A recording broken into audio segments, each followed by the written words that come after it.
술 사람과 기르스 사람과 아말렉 사람을 침노하였으니 그들은 옛적부터 술과 애굽 땅으로 지나가는 지방의 주민이라.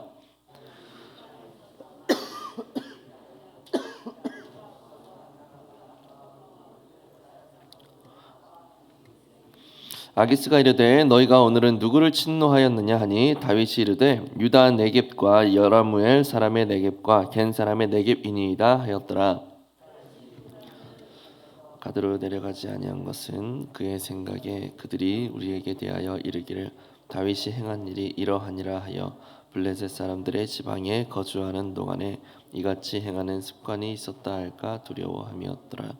아기스가 다윗을 믿고 말하기를 다윗이 자기 백성 이스라엘에게 심히 미움을 받게 되었으니 그는 영원히 내 부하가 되리라고 생각하니라.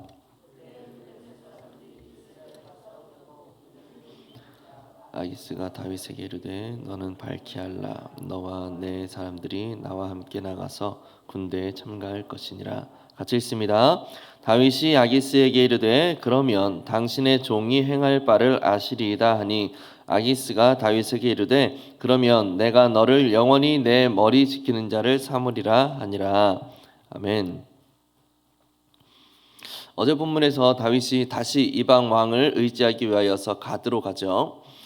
미친 척하며 도망쳐야만 했던 그 가드로 다시 가는데 이번에는 다윗의 생각대로 예측대로 아기스 왕이 다윗과 그의 사람들을 환대해 주었고 사울 왕은 그런 다윗을 쫓는 것을 이제 포기를 하게 됩니다. 시글락성을 그들이 거처로 또 받게 되죠. 그곳에서 1년 4개월을 살았다라고 어제 본문 7절에서 이야기를 합니다. 그 후에 오늘의 본문이 이제 등장을 하는데요.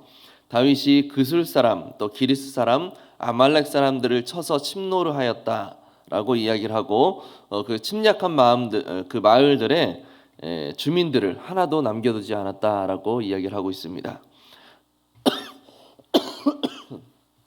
죄송합니다. 그리고 그곳에 양과 소와 또 나귀들, 낙타와 그 의복들을 빼앗아서 아기스 왕에게 이제 바치게 되죠. 아기스가 어디를 침노하였느냐 물었더니 다윗이 답변하기를 유다와 여라무엘과 겐 사람의 네겝을 쳤습니다라고 이야기를 합니다. 이 거짓말이 들통날까봐 침략한 곳의 주민들을 하나도 남기지 않았던 거죠. 이 포로들이 또 엄한 소리를 해서 진실이 밝혀질까봐 다 죽인 겁니다. 다윗의 말을 철석같이 믿었던 그 아기스는 다윗이 이제는 완전히 내 사람이 되었다라고 그렇게 판단을 했고 싸움에 능한 이 다윗을 이스라엘과의 그 전투에 데리고 가도 되겠다라고 판단을 하게 되는 거죠. 그래서 28장 1절과 2절에서 우리 블레셋이 이스라엘과 큰 전투를 벌이려고 하는데 너도 우리 블레셋 편에 서서 함께 싸워라 라고 그렇게 이야기를 하는 겁니다. 내용 관찰 1번을 보겠습니다. 다윗은 어느 지역 사람을 침노합니까? 27장 8절을 보면 그술 사람, 기르스 사람, 아말렉 사람을 침노했다라고 이야기를 하고 있습니다. 이 세 족속은 이스라엘과는 적대적인 관계를 가지고 있었고요. 그리고 이스라엘과 블레셋과 함께 가까이 붙어있는 그 접경 지역에 있었던 지역들이었습니다. 다윗은 블레셋에 계속 거주하고 싶었어요. 안전하니까. 이스라엘로 가서 다시 가게 되면 사울로 인한 고통을 겪어야 했기 때문에 편안히 거주할 수 있는 블레셋의 이 시글락성에 계속 있고 싶었죠. 그러려면 아기스 왕이 자신을 신임할 수 있도록 만들어야 했을 겁니다. 그래서 조공을 바쳐야겠다라고 생각을 했는데 이스라엘을 치기에는 마음이 너무 찝찝한 거죠. 자신의 동족이었기 때문에. 그래서 다른 민족을 쳤고 거짓말로 내가 이스라엘을 쳤다라고 이야기를 하는 겁니다. 내용 관찰 2번이죠. 다윗은 아기스에게 어느 지역을 침노했다고 말합니까? 10절에 보면 유다, 여라무엘, 겐 사람의 네겝이라고 답변을 합니다. 네겝이라는 말은 남쪽 변두리 지방이라는 의미예요. 유다와 여라무엘 사람들은 이스라엘 민족에 소속된 사람들이었고요. 그리고 겐 사람은 이스라엘의 그 남부 변방에 이제 터를 잡았던 타 민족이었는데 이스라엘에 이제 상당히 우호적인 관계를 맺고 있는 그런 민족이었죠. 여기서 다윗의 그 보고의 초점은 바로 자신이 이스라엘을 쳤다라는 것에 있는 거죠. 이스라엘과 척을 지게 됐다라는 겁니다. 그렇다면 연구와 묵상으로 넘어가서 다윗이 아기스에게 거짓 보고를 한 이유는 무엇인가? 다윗이 보고한 유다, 여라무엘, 겐 사람의 지역은 모두 이스라엘의 그 남부 지역에 속한 지역들이었습니다. 다윗은 아기스에게 있는 그대로 그술과 기르스와 아말렉을 아말렉을 쳤다라고 보고를 했다가는 다윗이 아직도 이스라엘을 사랑하고 있구나, 아직도 이스라엘을 그리워하고 있구나라는 생각을 이제 아기스로 하여금 하게 만들 수 있다라고 생각을 하는 겁니다. 이스라엘을 위해서 저 세 곳을 친 것 아닌가라는 생각을 할 수가 있게 된다라는 거죠. 그래서 아기스로 하여금 그런 생각이 들게 하지 않게 하기 위해서 나름 꾀를 낸 것이었고, 내가 더 이상 이스라엘을 그리워하지 않습니다. 뿐만 아니라 오히려 이스라엘로 하여금 미움을 받게 되었습니다. 라고 생각하게끔 만들었던 거예요.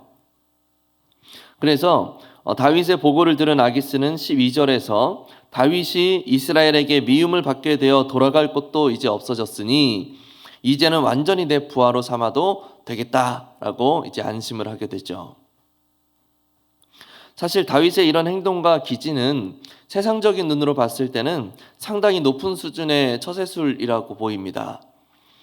실제로 다윗의 계획이 정확히 들어맞게 되었고 아기스는 다윗을 완벽하게 신뢰하게 됐죠.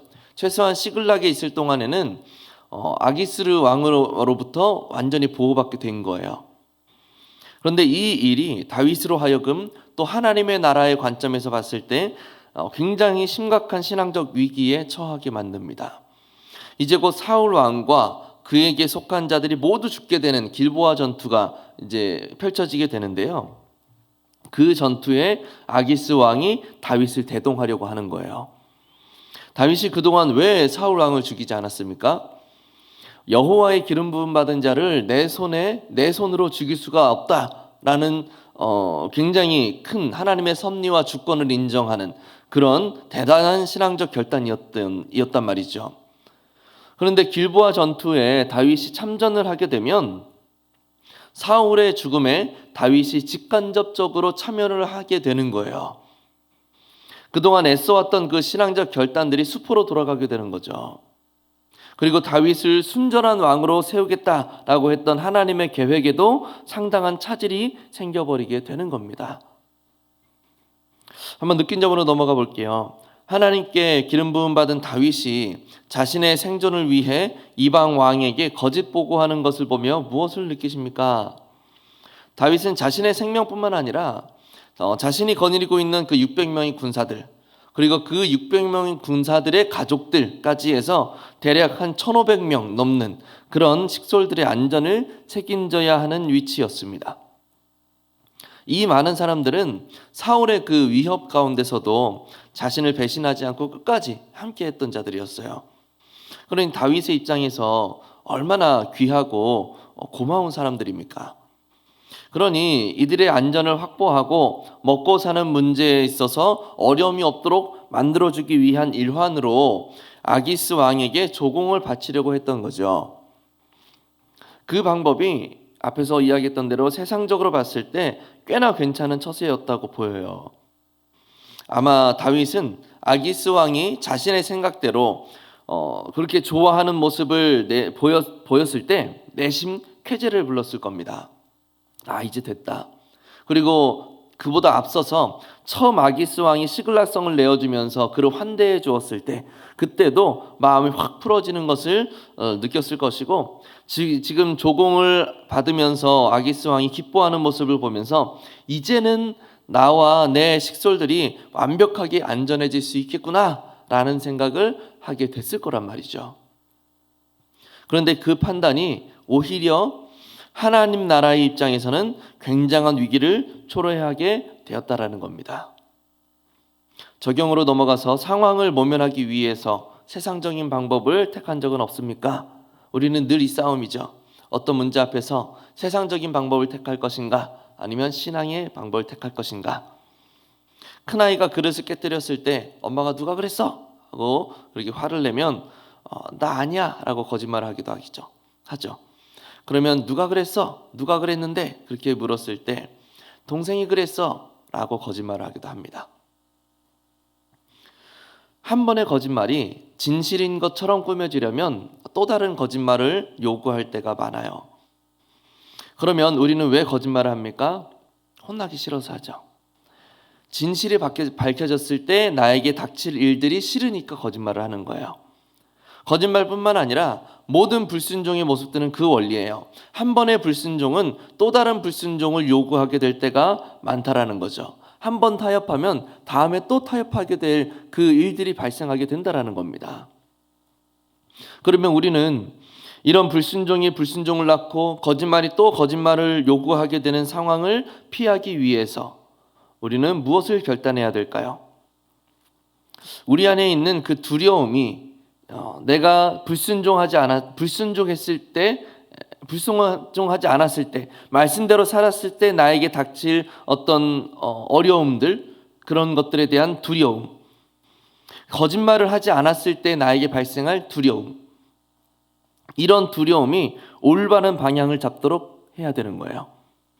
예수님께서 사람을 두려워하지 말고 사람의 영혼까지도 소멸할 수 있는 하나님을 두려워해라 라고 말씀하시죠. 금전적 손해나 관계의 깨짐이나 또 하물며 나의 육신적 죽음마저도 우리가 진정으로 두려워할 대상이 아니라는 겁니다. 우리가 진정 두려워해야 할 대상은 하나님이신 거예요. 이것을 우리는 경외라는 단어로 사용하기도 합니다.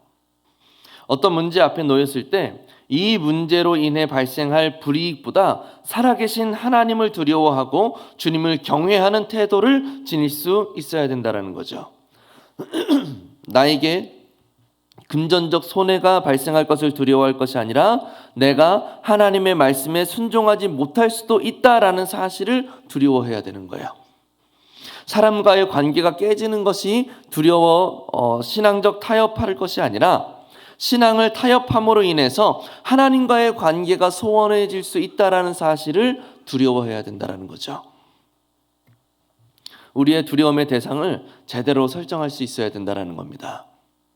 우리가 문제를 맞닥뜨렸을 때 이 두려움의 대상을 바르게 함으로 세상의 처세술을 의지하지 아니하고 주님을 경외할 수 있었으면 좋겠습니다. 그래서 주님의 뜻 안에서 주님의 능력을 힘입어서 문제를 풀어갈 수 있는 신앙의 그 용기가 우리에게 주어질 수 있기를 예수님의 이름으로 간절히 축복합니다. 우리 말씀을 기억하면서 오늘 함께